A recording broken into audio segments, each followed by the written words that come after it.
지난 2년 동안 숨지거나 다친 환경미화원이 1,500명에 육박합니다. 그래서 SBS는 최근 환경미화원의 열악한 작업 실태와 대책을 짚어보는 연속 기획을 8차례에 걸쳐 전해드렸습니다. 그 이후 정부가 현장 조사를 통해 오늘 대대적인 개선책을 내놨습니다.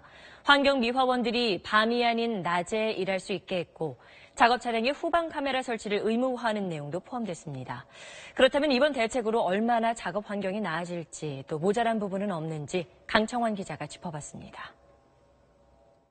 보시는 것처럼 이 차량이 지금 뒤로 후진을 하고 있지만 일반적으로 차가 뒤로 갈 때 울리는 후진 경고음 같은 기본적인 안전장치조차 갖춰지질 않았습니다.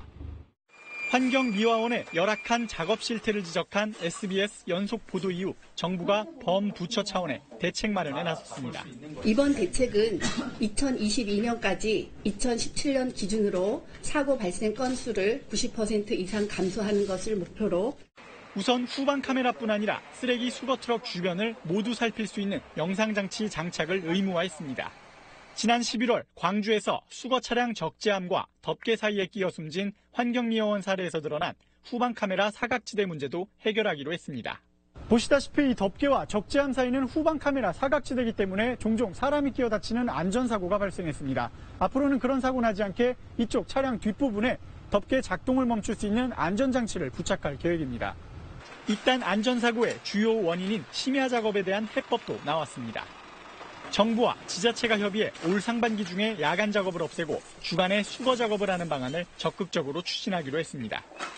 청소차 후미 발판에 매달려 가다가 추돌 사고로 죽거나 다치는 사례가 많다는 지적에 대해선 올해 9월까지 한국형 저상 청소차를 개발해 도입하기로 했습니다.